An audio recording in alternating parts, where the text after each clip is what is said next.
Hello दोस्तों, मेरा नाम है परवेज रैन और आपका स्वागत है आपके अपने यूट्यूब चैनल एम ऑफ रैन पे। दोस्तों, आप सभी को 26 जनवरी गणतंत्र दिवस की हार्दिक शुभकामनाएं, ढेरों सारी बधाइयां। और आज मैं मिलवाने जा रहा हूं आपको अपने सभी स्टूडेंट से जो बारी बारी करके आपके सामने स्पीच प्रस्तुत करेंगे। अगर अच्छी लगे तो ज़रूर बताना और ख़राब लगे तब भी बताना, ठीक है? क्योंकि ये फर्स्ट टाइम आपके सामने कुछ कैमरे के सामने बोलने की प्रैक्टिस करेंगे, ऐसा समझ लीजिए। तो अगर कहीं कोई दिक्कत होती है तो उसके लिए भी आप उनको अच्छे कमेंट करना। Let's start. आदरणीय अतिथिगण और शिक्षक और यहाँ आए हुए हमारे सभी दोस्तों को गणतंत्र दिवस की हार्दिक शुभकामनाएं। आज हम लोग गणतंत्र दिवस पर मैं कुछ आपको बताना चाहती हूँ। अगर उसमें कोई गलती हो तो प्लीज़ क्षमा करना।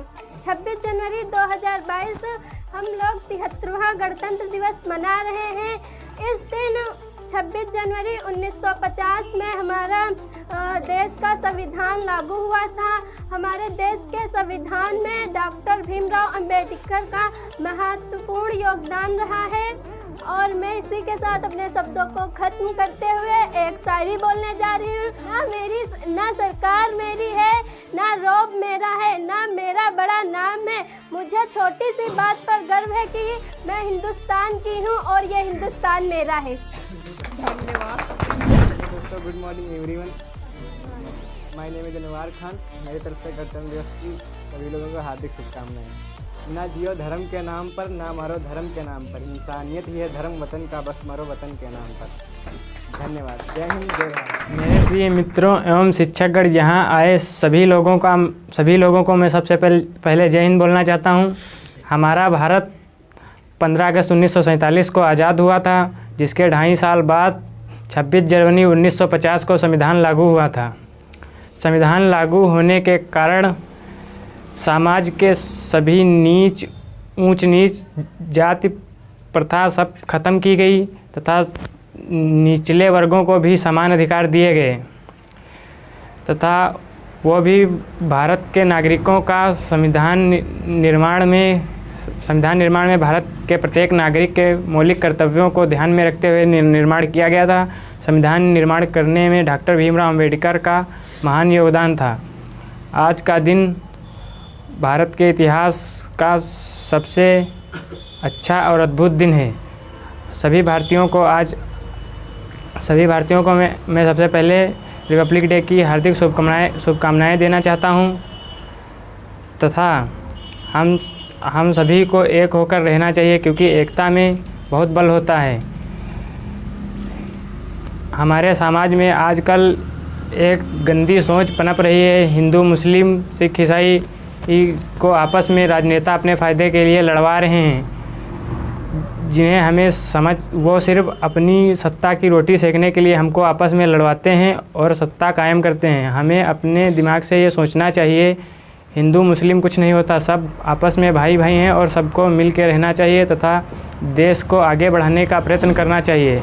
हमें समाज में व्याप्त भ्रष्टाचार को ख़त्म करने के लिए हर संभव प्रयास करना चाहिए तथा आज के महान दिन पर हमें उन भारतीय वीरों को याद करना चाहिए जो देश के लिए सूली पर चढ़ गए तथा अंग्रेज़ों के हाथों शहीद हो गए। इनमें डॉक्टर भीमराव अंबेडकर, सरदार वल्लभ भाई पटेल, चंद्रशेखर आज़ाद, महात्मा गांधी आदि हस्तियां शामिल हैं। मुझे अपनी भावनाएं प्रकट करने का मौका देने के लिए मैं आप सभी का शुक्रगुजार हूं तथा तहे दिल से आप लोगों को धन्यवाद कहता हूं। चढ़ गए जो हंसते हंसते सूली पर, खाई जिन्होंने हंसते हंसते गोली सीने पर, देश उन्हें सलाम करता है। जोर से बोलो, जय हिंद, जय भारत। मैं शिखर राजपूत, टारगेट कोचिंग सेंटर। सबसे पहले सभी लोगों को मेरा गुड मॉर्निंग और गणतंत्र दिवस की ढेर सारी शुभकामनाएं। जैसा कि आप लोगों को पता है कि हमारा देश सन 1947 को आज़ाद हुआ था। उसी दिन से 26 जनवरी मनाई जाती है। हम आप लोगों को स्वामी विवेकानंद की 3 कहानियों के बारे में बताऊंगा। यदि इसमें कोई त्रुटि हो तो प्लीज़ क्षमा करना। पहली कहानी, एक बार स्वामी विवेकानंद जी नदी पार करने के लिए नदी के पास खड़े हुए थे। तभी एक संत आता है और कहता है कि आप यहाँ पे क्यों खड़े हो। तो स्वामी विवेकानंद कहते हैं कि मैं नदी को पार करने के लिए यहाँ खड़ा हूँ। तभी वो संत कहता है कि आप इतने महान और आपको पूरी दुनिया जानती है और फिर भी नदी पार करने के लिए तुम्हें इंतज़ार करना पड़ता है। तो कहते हैं कि आपको सारी दुनिया जानती है और फिर भी आपको इंतज़ार करना पड़ता है। तो लेकिन उन्होंने कहा, साधु संत ने कहा कि मैं तो इतना टैलेंटेड हूँ कि नदी को बिना तैरे हुआ पार कर सकता हूँ। तभी उसने अपने पैरों पर जल पर चलकर नदी को पार किया। वापस फिर पैरों से चलकर जल से स्वामी विवेकानंद के पास आया और कहा कि देखो मेरे पास इतना टैलेंटेड है और फिर भी मुझे दुनिया नहीं जानती। इतनी बात कहते हुए स्वामी विवेकानंद कहते हैं कि आपको यह शिक्षा सीखने में कितना टाइम लगा। तो उसने कहा कि मुझे कम से कम 15-16 साल लग चुके हैं। तभी उनकी स्वामी विवेकानंद की नाव आ जाती है और कहते हैं कि बैठ जाओ। नाव में दोनों बैठकर नदी को पार करते हैं। जब नाव नदी को पार कर देती है तब स्वामी विवेकानंद जी उस नाव वाले को 1 रुपया देते हैं। मतलब दोनों को 50-50 पैसा मिलाकर 1 रुपया उस नाव वाले का किराया दे देते हैं। तभी स्वामी विवेकानंद जी कहते हैं कि आपने 15-16 साल मात्र 50 पैसे की खातिर अपने 15 साल गंवा दिए। यदि आपको 15-16 साल समाज की सेवा में लगाते तो शायद आपको सारी दुनिया भी जानती। इसलिए मुझे अपना समय ऐसी जगह नहीं लगाना चाहिए जो मुझे दुनिया सारी ना जाने। हमें देश सेवा में लगाना चाहिए या कोई भी ऐसे कर्म करने चाहिए जिससे समाज में जानकारी मिले। हमें अपना जीवन समय कहीं व्यर्थ जगह पे नहीं गंवाना चाहिए। मतलब अपने स्वार्थ के लिए ही अपना समय नहीं गंवाना चाहिए। दूसरी कहानी, एक बार स्वामी विवेकानंद जी रोड पे जा रहे होते हैं। तभी उनके पीछे कुछ बंदर पड़े होते हैं। तो वो बंदर उन्हें पीछे पीछे दौड़ते हैं और उनका कुछ सामान छीनने की चेष्टा रखते हैं। लेकिन स्वामी विवेकानंद जी डर के मारे दौड़ने लगते हैं और तभी उन्हें एक बुजुर्ग आदमी मिलता है और कहता है आप क्यों भाग रहे हो। तभी वो कहते हैं कि मेरे पीछे बंदर पड़े हैं। तो उन्होंने कहा कि आप जितना डरोगे ये लोग आपको डराते रहेंगे। तभी स्वामी विवेकानंद के मन में आया विचार। तो उन्होंने तुरंत ही पीछे मुड़कर और अपनी गुस्सा को दिखाते हुए पीछे उन बंदरों को डांटने लगे। तभी देखते हैं कि बंदर चले जाते हैं। इससे मुझे यह सीख मिलती है कि हमें निगेटिव थिंक से डरना नहीं चाहिए व किसी भी कठिन भावनाओं से डरना नहीं चाहिए। हमें आगे बढ़ना चाहिए। कोई भी जितनी भी कठिन परिश्रम आए, कितनी भी कठिन कठिनाइयाँ में पड़े, उनसे हमें डरना नहीं चाहिए बल्कि सामना करना चाहिए।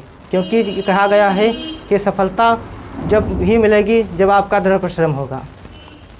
तीसरी कहानी यह है कि एक बार स्वामी विवेकानंद जी के गुरु रामकृष्ण परमहंस जी और स्वामी विवेकानंद जी जा रहे होते हैं और तभी उन्हें रास्ते में एक चित्रकार मूर्ति बना रहा होता है। तभी मूर्तिकार से स्वामी विवेकानंद के गुरुजी ने पूछा कि आप किसकी मूर्ति बना रहे हो। तभी उसने कहा कि मैं एक राजा की मूर्ति बना रहा हूँ। तो उसने कहा कि आपके पास क्या कोई उनका चित्र है। तो उसने कहा कि मेरे पास चित्र उनका नहीं है। तो उन्होंने कहा कि चित्र नहीं है तो आप मूर्ति का निर्माण कैसे करोगे। तब उसने कहा कि मेरे दिमाग में उनकी मूर्ति है और मैं दिमाग से उनकी मूर्ति बना देता हूँ। ये कार्य स्वामी विवेकानंद जी देख रहे होते हैं और उसके बाद कुछ समय बाद मूर्ति बनकर तैयार हो जाती है। और वह फिर उसके बाद कहता है कि यदि कोई भी काम करना है या कोई भी लक्ष्य पाना है तो हमें अपने दिमाग में ठान लेना चाहिए, क्योंकि यदि हमारे मन में विचार होगा तो अवश्य पूरा होगा। हेलो दोस्तों, गुड मॉर्निंग। मैं आप लोगों के सामने कुछ आज के 26 जनवरी के दिन पर कुछ लाइनें बोलना चाहता हूं। अगर उसमें कोई त्रुटि हो तो प्लीज़ मुझे क्षमा करना। ना सरकार मेरी है, ना रौब मेरा है, ना मेरा कोई नाम बड़ा है। अगर मुझे गर्व है तो सिर्फ इतनी सी बात पे कि मैं हिंदुस्तान का हूँ और हिंदुस्तान मेरा है। Thanks, have a nice day.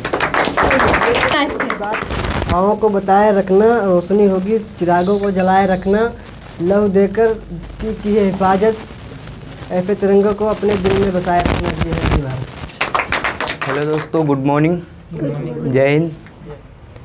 दोस्तों, मैं आपके सामने कुछ 4 लाइनें बोलना चाहता हूं जिसमें आई हुई गलतियों को क्षमा करना। और मेरे गुरु भी रोज़ बताते हैं कि ज़िंदगी की सबसे बड़ी गलती वो होती है जिस गलती से हम कुछ सीख नहीं पाते हैं। और एक थॉट भी बोलना चाहता हूँ कि तू हौसला रख वो मंजर भी आएगा, कि तू हौसला रख वो मंजर भी आएगा, प्यासे के पास चलकर समुंदर भी आएगा। जय हिंद, जय भारत। हेलो दोस्तों, गुड मॉर्निंग। मेरा नाम सुमित कुमार। बारिश की बूंदें छोटी छोटी क्यों ना हो, पर उनका लगातार बरसना बड़ी नदियों का बहाव बन जाता है। उसी प्रकार यदि हम लगातार परिश्रम करते रहें तो छोटा छोटे प्रयास भी हमारे ज़िंदगी में बड़ा परिवर्तन ला सकते हैं। जय हिंद, जय Bharat. Good morning everyone. Good morning. My name is Roz Ali. आप लोगों के सामने मेरे स्टूडेंटों ने एक एक करके आपके लिए स्पीच दी, तो वो स्पीच आपको कैसी लगी है वो आप ज़रूर बताइएगा कमेंट में। और आपको पता होगा शायद कि कैमरे के सामने बोलना थोड़ी सी टफ बात होती है, इसलिए ये लोग फर्स्ट टाइम बोल रहे थे तो इनके जो है थोड़ा नर्वस है। तो इसलिए आप अच्छे अच्छे कमेंट करें ताकि आने वाले समय में ये खुद अपनी ग्रोथ कर सकें और सामने बोलने की इनकी जो क्षमता है वो अच्छे तरीके से डेवलप हो सके। ये इतना काम आसान नहीं होता है जितना आप समझते हैं। एक कैमरे के सामने बोलना और लोगों के सामने बोलना ये एक प्रकार की आर्ट होती है। जो यूट्यूब जिनका चैनल है उनको बहुत अच्छी तरीके से ये बात पता होगी। और हो सकता है आप लोग भी अगर जब कभी छोटे छोटे थे तो अपने स्कूल में भाषण वगैरह देते थे तो वहाँ पर आपको जो महसूस होता था वो तो आप ही बता सकते। तो इसलिए बिल्कुल वैसे कंडीशन के सामने थी, तो इन लोगों ने जैसा भी बोला बहुत अच्छा बोला है। और उम्मीद करता हूँ आप अच्छे अच्छे कमेंट करेंगे ताकि इनके जो प्रेशर है वो समय के साथ निकलता चला जाए और ये अच्छे स्टूडेंट बने आगे चल के और अपनी ज़िंदगी में जो भी मुकाम हासिल करना चाहते हैं वो हासिल करें। मिलते हैं एक नए वीडियो में, तब तक के लिए जय हिंद, वंदे मातरम।